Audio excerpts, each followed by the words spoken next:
apologize not to be there in person. I would have loved to be there. So I'm currently somewhere in the French countryside, so I hope that you can hear me all right. The internet connection is a little bit dodgy.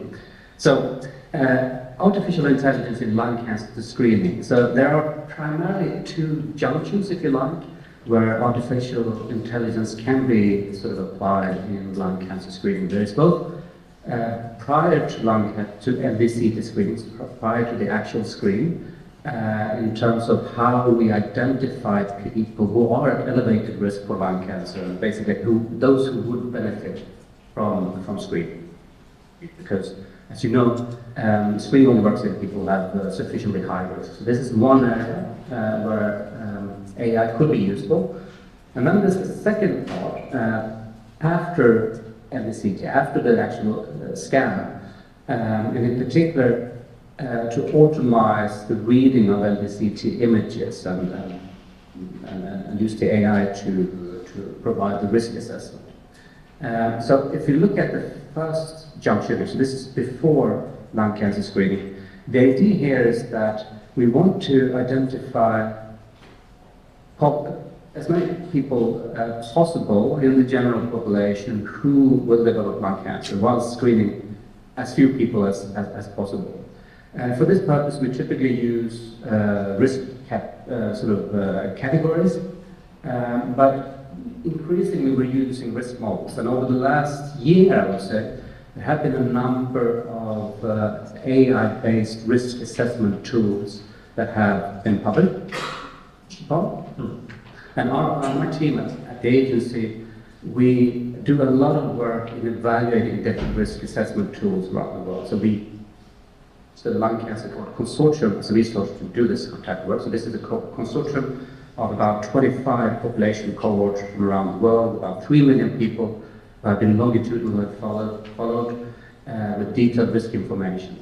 And we recently carried out an analysis where we looked at a number of different risk models in European populations to compare them. And here we can see, hopefully you can see my mouse pointer here. Here we can see that if we apply some risk criteria for screening eligibility criteria, these criteria would select 30% of ever smokers in the general population, and they would identify about 68% of future lung cancer cases with those criteria. If we instead selected a similar number of people using this Hunt model, for instance, this is a traditional model, we would increase that screening eligibility sensitivity to 76%. And here I've outlined, highlighted 3 different AI-based models. So you can see here that they perform similarly as the traditional models. So, and this is what I would say when it comes to using AI in general prior to screening, that thus far the models that have emerged, they seem to perform in a similar way as the traditional models. Now, if we move to AI-based radiomics, this is really where this is really the hot topic in LVCT screening, and there's clearly a strong potential for automated AI-based reading of LVCT images. And people have proposed using AI both as a second reader, so after a manual reading, so after the reading of a radiologist to spot high-risk models that the manual reader might have missed, perhaps as triage prior to manual reading as well, but also in general as an LVCT-based risk assessment tool based on the CT images. And of course, if you read all the studies, they typically perform quite superior performance to that of manual readers. And but there is strong concerns how this would actually be applied in practice still.